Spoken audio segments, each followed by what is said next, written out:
We see the six-pack abs, but we don't want to do the workout, or we don't want to do the diet. We just want to have the six-pack abs, and it doesn't work that way.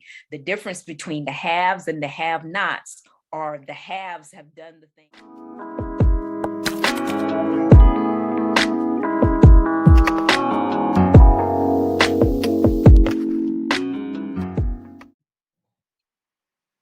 The price of doing the same thing is far higher than the price of change.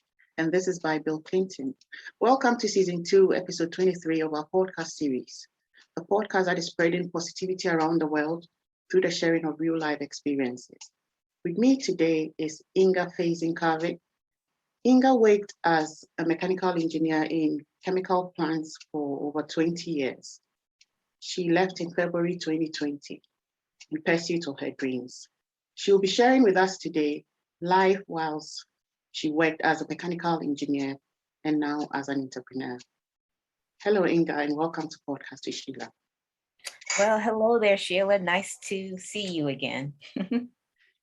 Lovely to meet you. So do you have a favorite quote you would like to share with us? Yes, my favorite quote is never give up. Great, never give up. That's a great one. So in a few words, who is Inga? Can you tell us a little bit about your background, who Inga is, where she comes from, before we set the ball rolling, just so that people get to know who our guest really is for today? Right. Well, my name is Inga Faison Cavitt. I am the oldest of 3 children. I'm originally from Norfolk, Virginia. I started my pursuits in engineering when I went to college. I've always had a passion for math and being around mechanical type things. So mechanical engineering was the ultimate major for me when I was in college. So I pursued that. I ended up getting a master's and a bachelor's degree from Virginia Tech. And as I left college, I immediately started working for a chemical company. And I had worked there for over 20 years. Had moved around several times with the company, but pretty much the same company until we were bought by another company, where I worked at the second company for 18 months. When the second company bought us, they came in and basically figured out how we worked as a company. And 18 months later, they decided that they felt like they could do things a little bit more efficiently with less people. So we had a layoff. After that layoff, I decided that I was going to pursue my dreams of being an entrepreneur, since I had always done it on a part-time basis while working full-time as an engineer. I felt like this was an opportunity of a lifetime because it would give me the opportunity to try out my entrepreneurship. And then if for whatever reason it didn't work for me, I could always go back to work. So that's exactly what I did. I stepped out on faith on February 1st of 2020. And then after I did that, I've been pursuing my entrepreneur business ever since then. And even in spite of COVID, I had to do a lot of pivoting in spite of COVID, and like probably everyone has, but I have pursued my business in spite of COVID. Wow. So how has it been since you started doing things on your own as an entrepreneur? How has the journey been so far?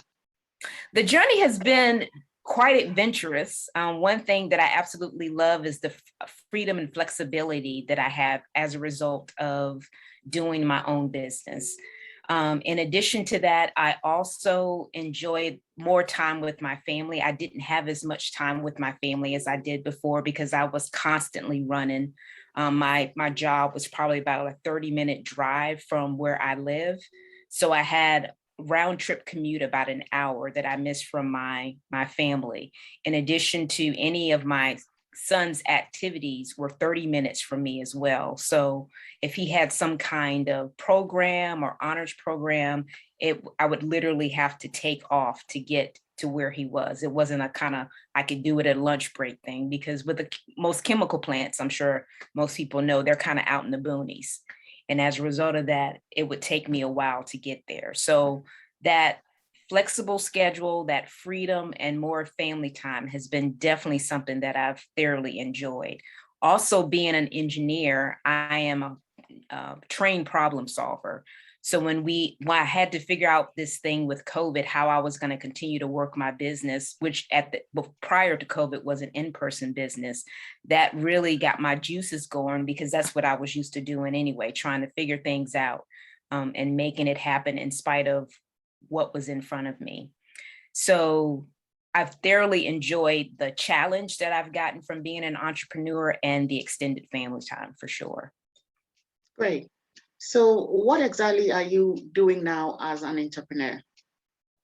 Right now, I have expanded my business. Initially, when I started as an entrepreneur, I had a direct sales business where I sell skincare and color cosmetics. But since the pandemic, I had taken numerous courses on productivity and online course writing and creating, and mindset coaching and business coaching, that I developed my own money mindset course, as well as business coaching to help people with their consistency. So now my business is more of a three-pronged approach to enhance women's confidence. I have always been a confidence coach, but it was only from the aspect of someone's appearance. Now I'm able to bless women by enhancing their confidence via their appearance, their mindset, and their consistency. Of course, if they're open to to expand themselves in those areas. Okay, so can we take it that because you actually laid off when the company was trying to, should you say, close up a little bit? That was when you were actually laid off. So were you not prepared to branch off as an entrepreneur, or you had always had it in mind? Well, I think I always had it in mind. Initially, when I graduated for school, I thought I was going to be an engineer for a limited amount of time, and I was going to pursue my passion of fitness. I have always been, I was an aerobics instructor. I was a bodybuilder for a while. So I thought that was going to be my avenue to branch out in my entrepreneurship.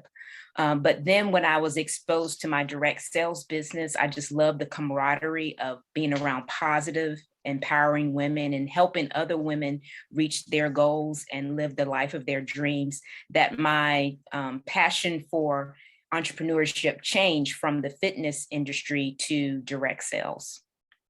Great. You have been in both worlds. So you've been in the world where you were working to earn a salary, and now you are in the world where you set up something on your own and you're running it.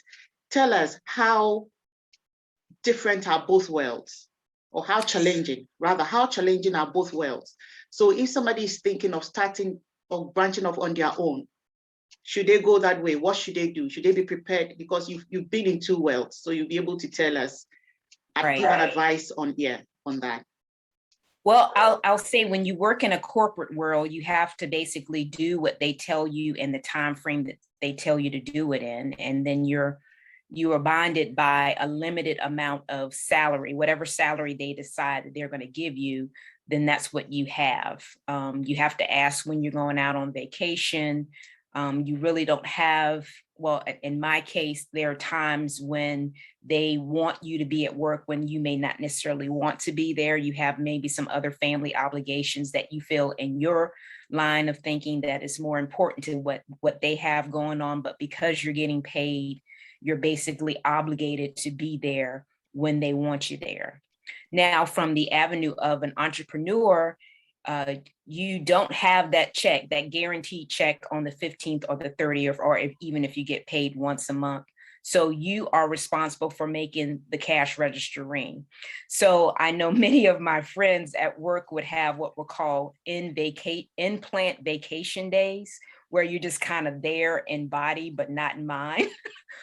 Those kind of days do not exist in an entrepreneur's life, because those in office vacation days will definitely have a detriment on their bottom line, because if they're not making the cash register ring, it's not happening. So it's definitely a different mindset.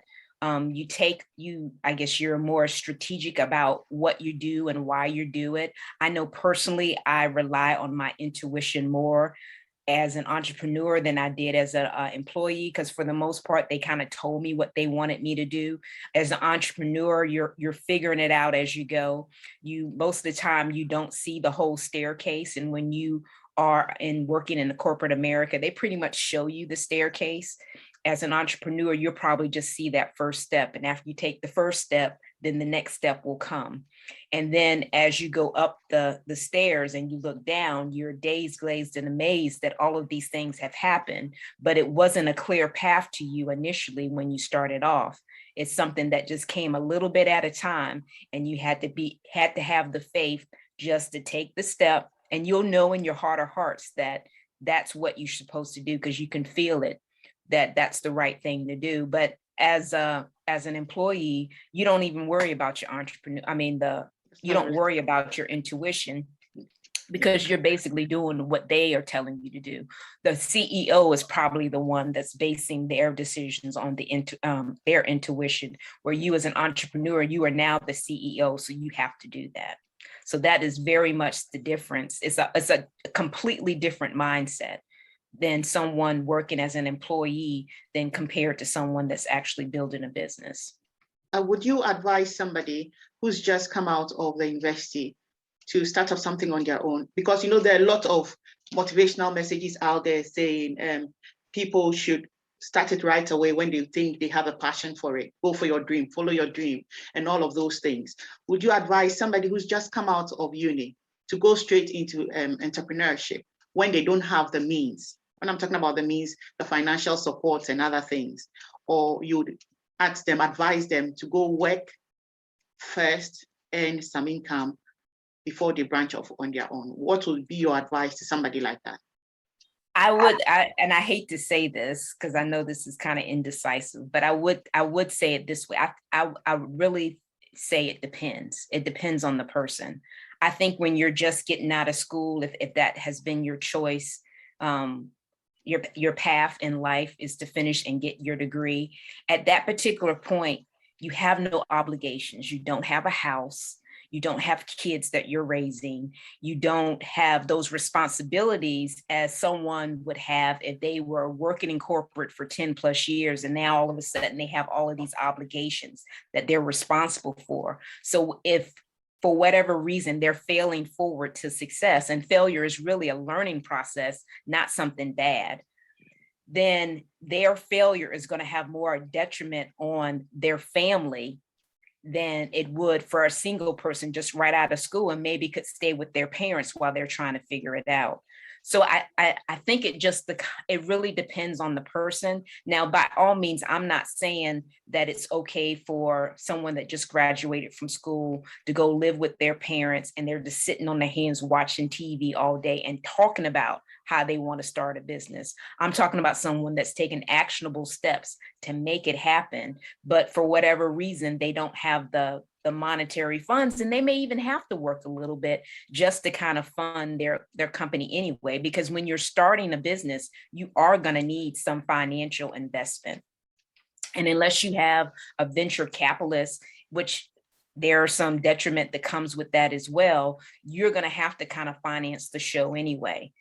So I think it's going to be different on a case-by-case basis, depending on what you're trying to build and develop into a business or a company. Wow. Have you had any challenges since you branched out? Of course. What are some of your challenges? Well, I mean, the first thing, my biggest challenge that I had to transition to was my business initially before COVID was an in-person type of business. I was in several different chambers of commerce here locally in the area. And that was my way of getting leads and prospects and clients for my direct sales business because I was constantly networking with the folks here in the area, business-minded folks, like-minded people.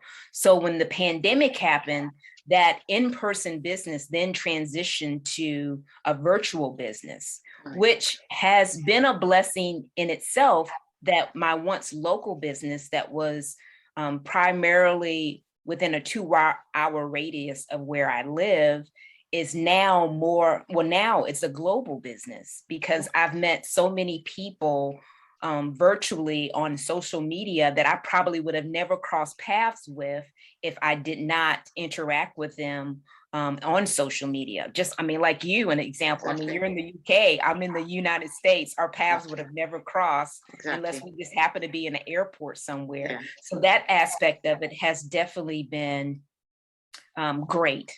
In addition to that, working with people that don't necessarily find this technology thing their thing, that they didn't really want to do much. They were kind of waiting until the pandemic is over, and it's not over yet. We're like 17 months in, so I guess they're still waiting. Yeah. So having that kind of interacting with those kind of people that really don't want to do much, they kind of want to just kind of wallow where they are and figure it out later on and push it off, procrastinate, having that to contend with, and then continuing to motivate and provide value to my customers and build that know, like, and trust factor with people that have never physically laid eyes on me, that they may have seen me through a screen or a video or something like that, but I don't know if they would necessarily know it was me walking down the street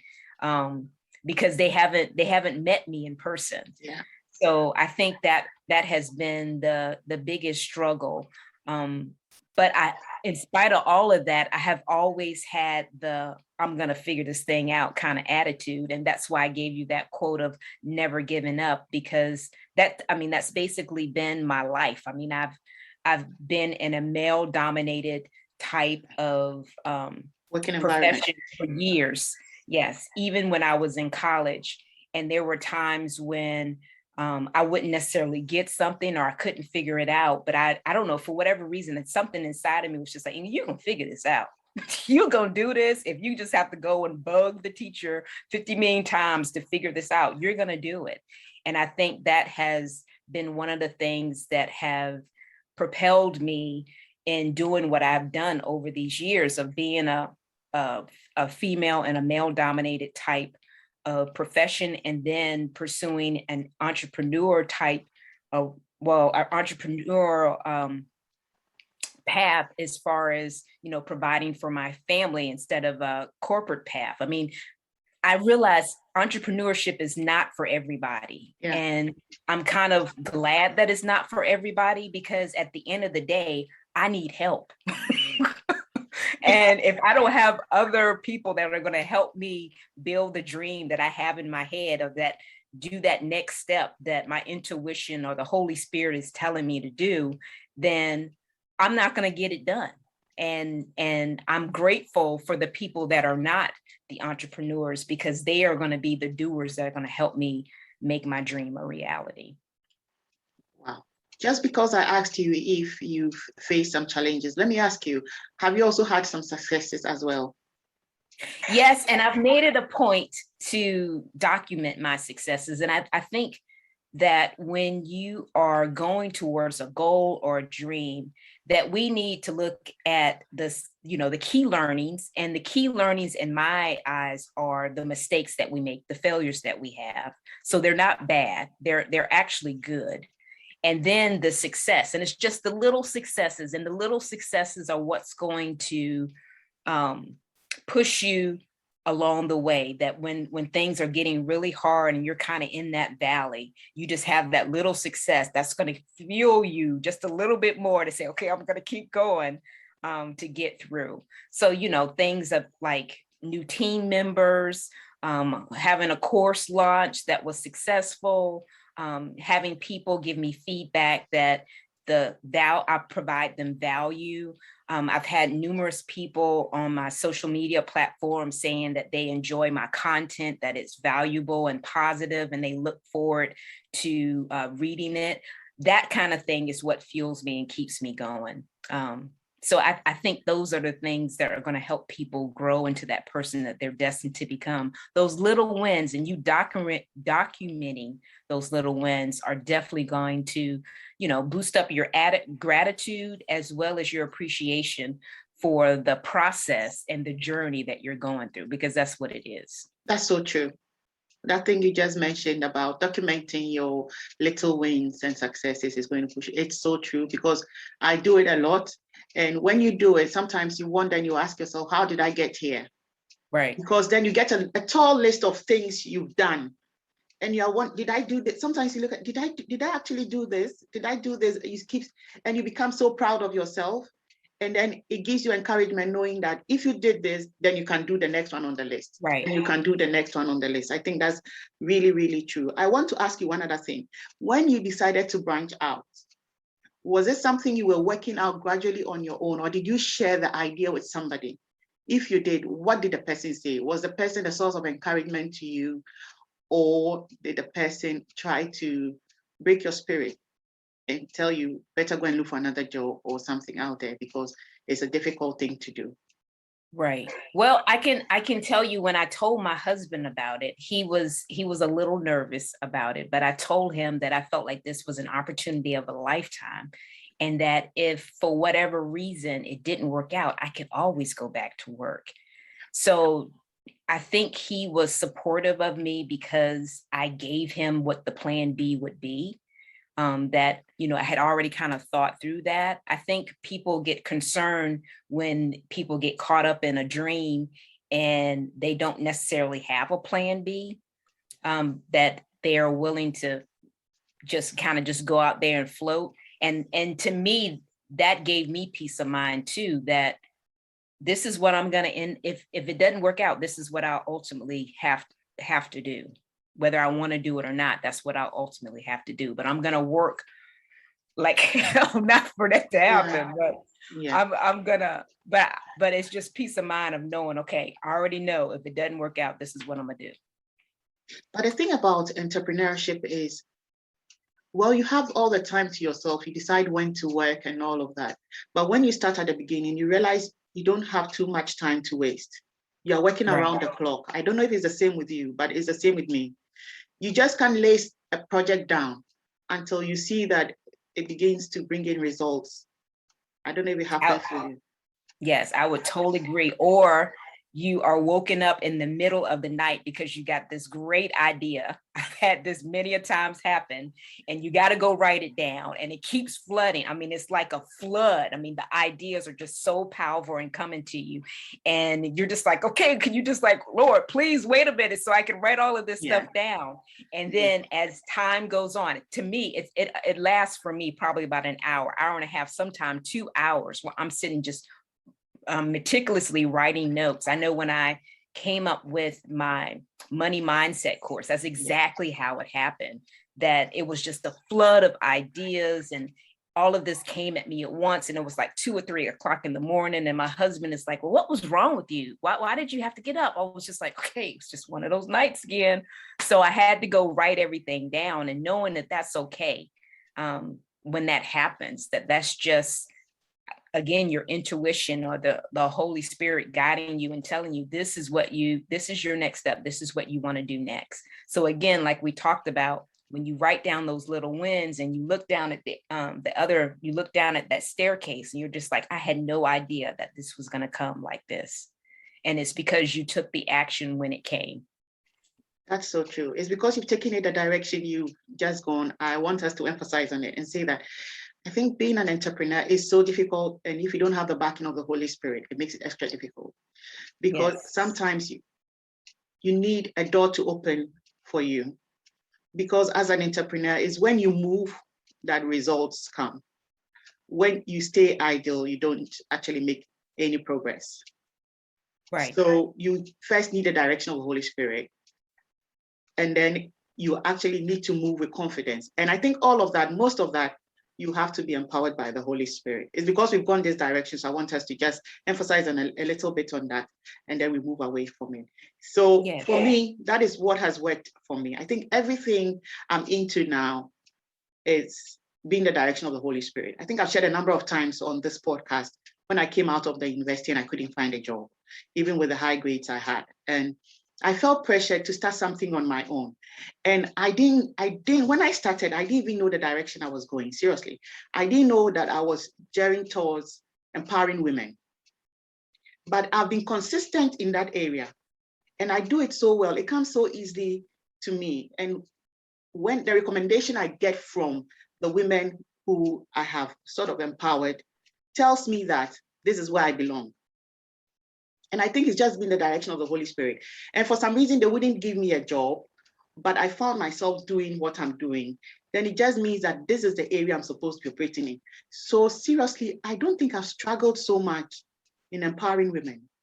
I've not, because what I do is I just give them artisan craft skills. And it comes so easily because I just have to see the craft and then I'll be able to teach it. Sometimes I don't even have knowledge of it. I don't, but I just see the end product. And then I'll be able to teach the process to obtain the end product. And it comes so natural to me. And I think that we just need the direction of the Holy Spirit.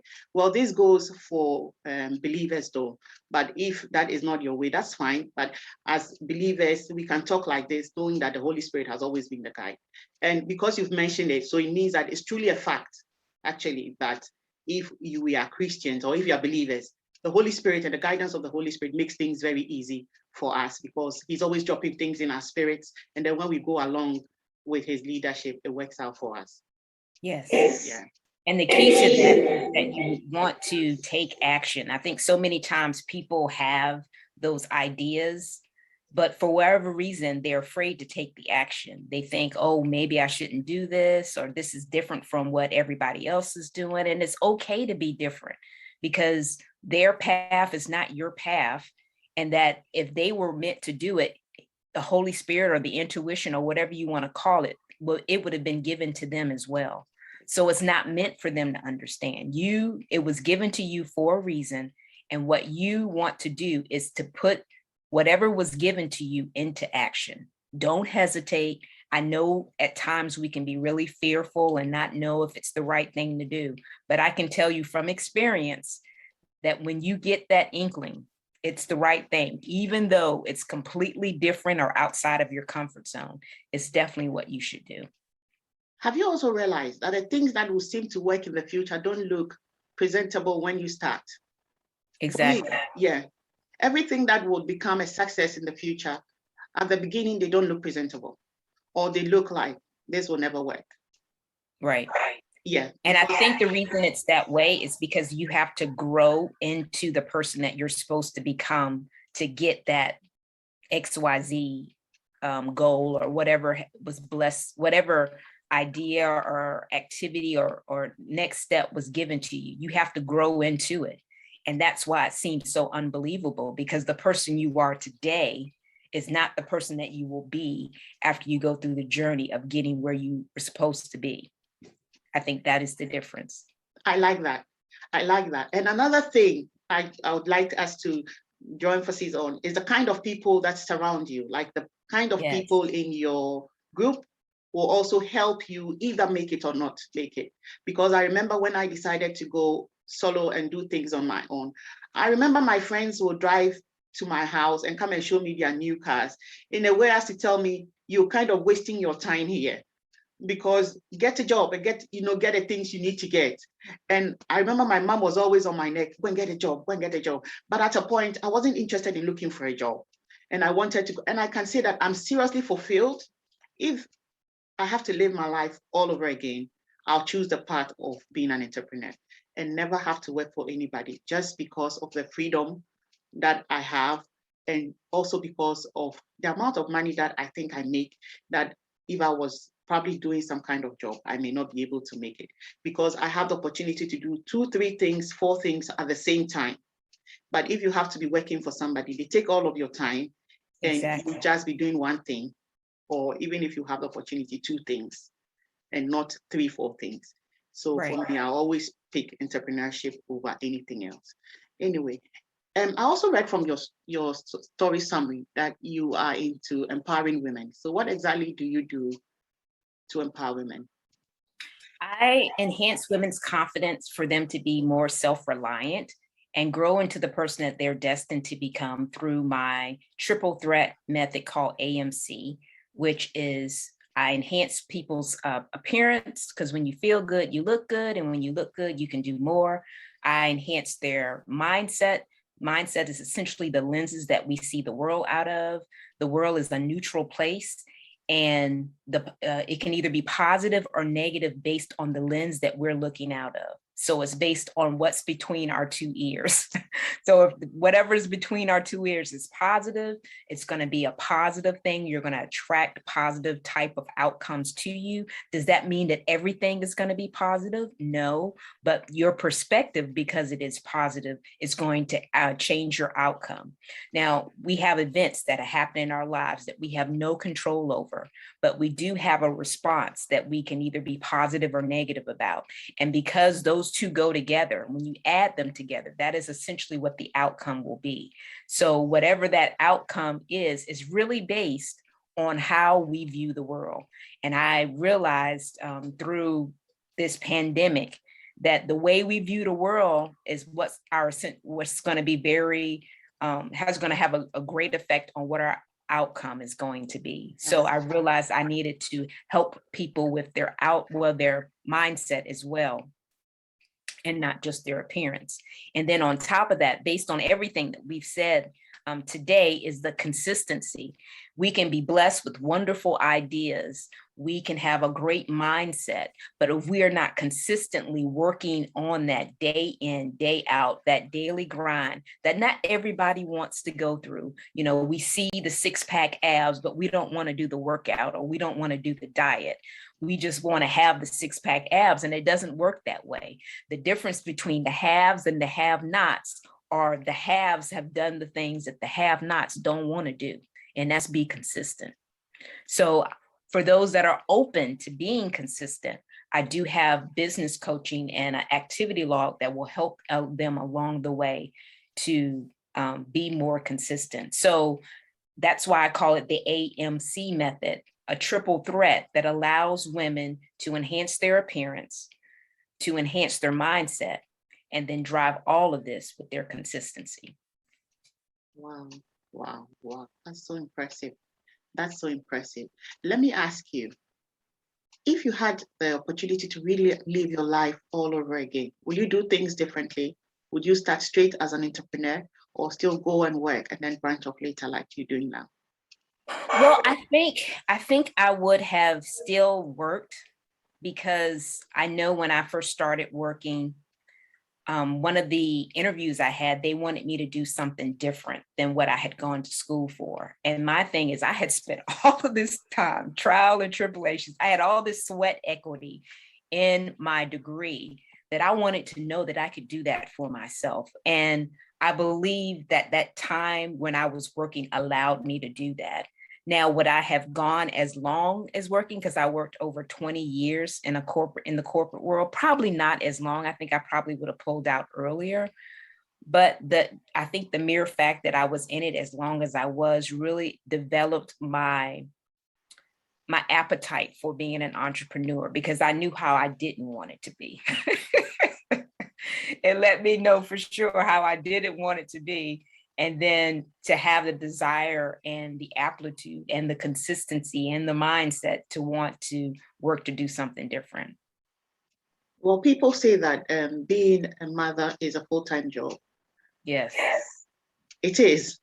But would you advise a mother to just stay home and take care of their children and not work at all? Or you'd say that they should take care of their children as well as have something on the side doing for themselves? Because there are some mothers who would not at all do anything so far as they are taking care of children. But I think when we started the podcast, there was something that I used to say, that it's advisable for every woman to have a little bit of income of their own. Yes, yes, yes. I totally, totally, totally agree. And the reason that I agree is because of the 3Ds.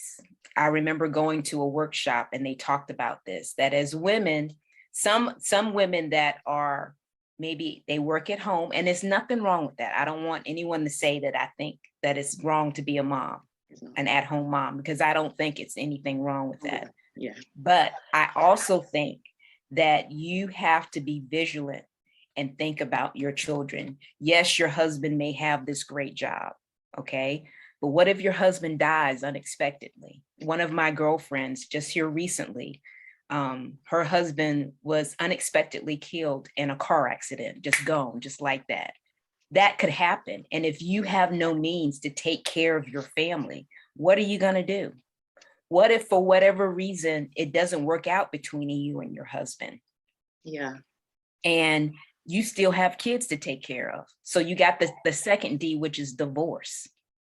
What are you going to do with that? Yeah.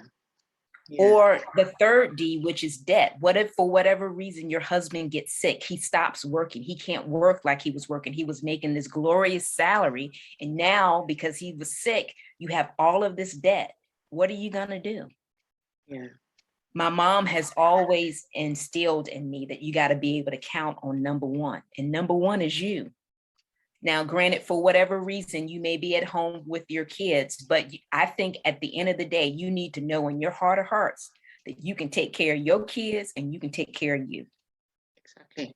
And an entrepreneur type of business is perfect for the mom because it allows you that flexibility and that freedom to work when you want to work. You can work your business around your kids' activities. Just know that when it comes time for you to focus and work and your kids are not around, say they're in school, that you're going to grind it out while they're in school and then be that mommy that they want and love when they come home. You can do that. It's so possible to do that. So it's again a mindset thing that you want to be able to take care of number one. So why not become an entrepreneur? Why not do something that's going to generate some kind of income? So if the 3Ds happen to you, you go in debt for some reason, your husband passes away, or there's a divorce, you know that you're going to be okay. Yeah. Yeah. Wow.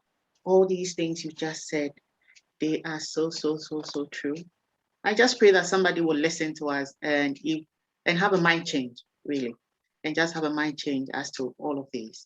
Yes, I hope so too, because I know when my friend's husband died, that was just so real. I mean, he was here on a Sunday and gone on a Monday.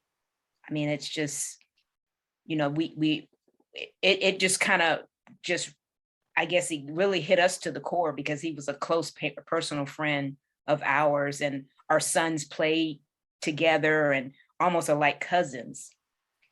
And just to be there for the family during that time of mourning and knowing that, she's got to pick up the pieces now. It's just her and her two kids. She's got to make it happen because her husband has passed away unexpectedly, just gone. And we don't know when our time is. So that's even more of a reason why we have to be prepared.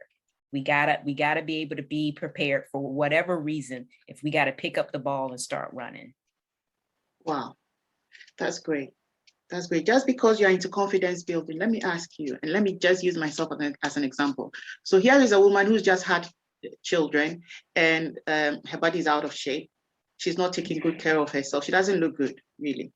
And all of that, how can and has lost confidence in themselves. And sometimes, when you have children like in a row, it keeps you at home for a very long time. And you tend to lose your confidence. Sometimes you don't want stepping out of your house is an issue. Sometimes being in a group amongst people is an issue, and you lose your confidence, anxiety, and all, depression. And a lot of things set in as women. It can be women, it can be anybody, but somebody who's lost their confidence like this. What can you say to help them come out and try to build themselves up? Like take the first step towards building themselves up and building their confidence. What can you say to such a person? I think they should start small, set small goals for themselves.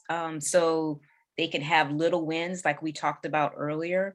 So for example, if they're not going outside, get them to start walking. I know that was one of the things that I did during the pandemic because I had canceled my gym membership, but I knew that I still wanted to move. Fitness has been ingrained in me since I was a teenager. So I had to move. I felt the need to move, and I just walked my neighborhood. People could just take advantage of just walking their neighborhood during the day while their kids are at school, or when they drop their kids off from school, making a point to do some kind of something physical. If they didn't want to walk their neighborhood, maybe do a video, or they got plenty workout videos on YouTube that you can do that are free, that you can do in the comfort of your home. You just have to decide and make that step and take the step of action to just do it. So my first thing would just be for people just to start. It doesn't have to be big. Even if you walked out your door, walked to your driveway and came back, that's great. So tomorrow you're going to walk to your neighbor's driveway. So you'll go 2 houses down and come back.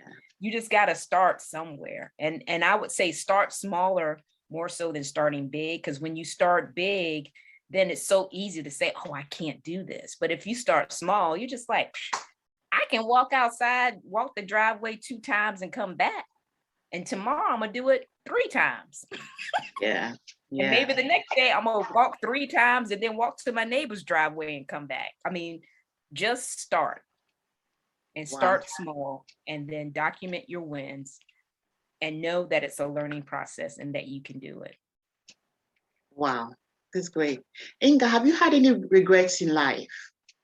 Was there an opportunity that came your way that you didn't pick or you didn't go for, and you regretted not going for it?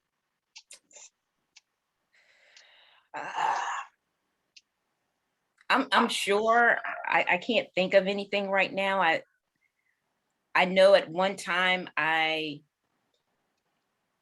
when I was dating my husband, I had a furniture set that I wanted that I don't know why I didn't buy it. It was just me being silly in my head, thinking that I couldn't afford it when I had the means to afford it. If anybody was looking at me from the outside in, they could tell that I was living the American dream. But for whatever reason, I didn't do it. And I still didn't get that set. It was a set that I loved. I know that sounds kind of minor, but it was something that I didn't pursue because my mindset wasn't right.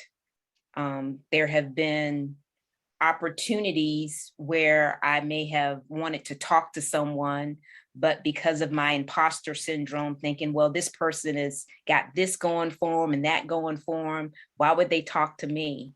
I didn't talk to that person, and I realized I could have just talked to them like I'm talking to you, Sheila. I mean, they are human just like I'm human. They have maybe achieved more things that I have, but just talking to them, I mean, just being in their space, they may have been able to teach me something or expose me to a bigger thought or idea or strategy that could have taken me to the next level. So I think about that, just, having that imposter syndrome. And I think that's common in a lot of people. We get so starstruck for whatever reason that we feel like we can't talk to a certain person because we think they got XYZ going on, but they're human just like we are. And at some point, they were a disaster that became a master, but it was because of their trials and tribulations and their journey that they went through to get them there. So I guess when you ask me that question, that's the couple of, I'm thinking of the times that I have had that, or maybe a job I should have applied for that I didn't necessarily apply for because I didn't think I was qualified enough for it when I was in corporate America. But those are the kind of things that come to mind for me. Wow. What inspires you?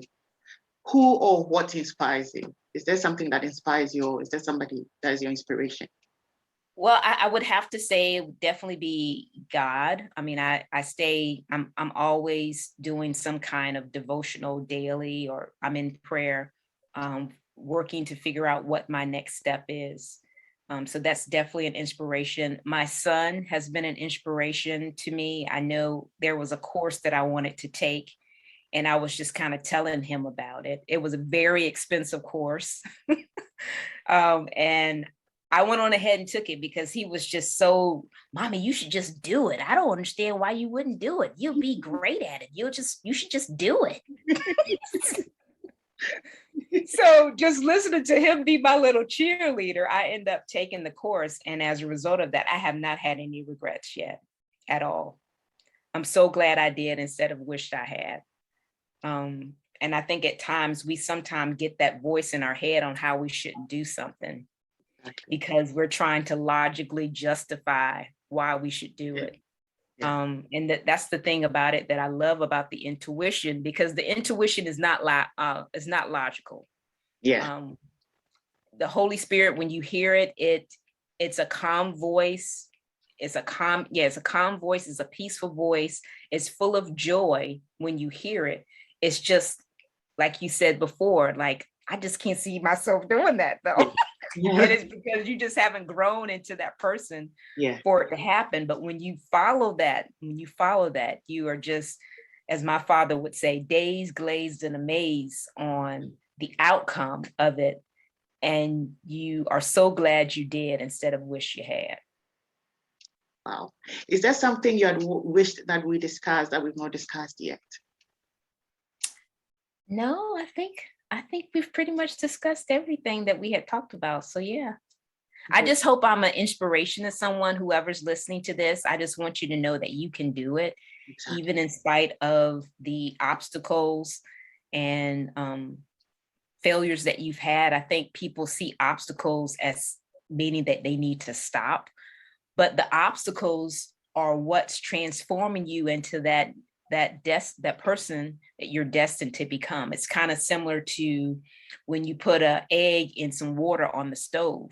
I mean, that egg goes in the water hard, or even a potato, they go into that water hard, but over the course of that hot water, and that's what you have to consider your obstacles and the trials and tribulations and the failures that you go through. It's transforming you, and you wouldn't be transformed if you didn't go through it. Similar to a caterpillar in a cocoon. You know, if you cut the cocoon open and let the caterpillar come out, it's not going to develop its wings that it needs to fly. And the only way that it can develop those wings is to struggle in that cocoon. So look at it as a struggle that's going to make you into the person that transform you into the person that you're destined to become. And it's not a bad thing. And it's okay for it to be hard. But on the other side, it's so worth it. So worth it. Great. It's okay for it to be hard, but on the other side, it's so worth it. Where can our listeners connect with you? I'm of course on LinkedIn and Facebook, as well as Instagram. I will give you those links so you can put in the show notes. Great. In addition to, you guys can definitely connect to me on my website called Prosperity Scope. We talked about your mindset. I do have some massive money mantras that you can say to yourself to kind of work on your mindset as you go. I've learned that you have to work on something daily for it to really sink in to transform you the way it should transform you. So it's one of your daily workouts. So just like you would get up and do your workout, you would say your massive money mantras to enhance your mindset and work on how the lenses that you look out of to see the world. That's true. The more you say it, the more real it becomes, isn't it? And right. You start believing it. Yeah, exactly. Wow. Inga, I would like to say a massive thank you for coming on Podcast with SHEILA today. Thank you. Thank you for having me. It was a delight hosting you today. So if you've been listening in, this is season 2, episode 23 of our podcast series, where we've been bringing your way seasoned guests with inspiring real life stories to share with us. Do not miss out on all these lovely experiences. Subscribe and be notified when a new episode is released. A video presentation of this episode is on our YouTube channel. Just search for Podcast with SHEILA on YouTube and you'll find it. Until we meet again, have a great day.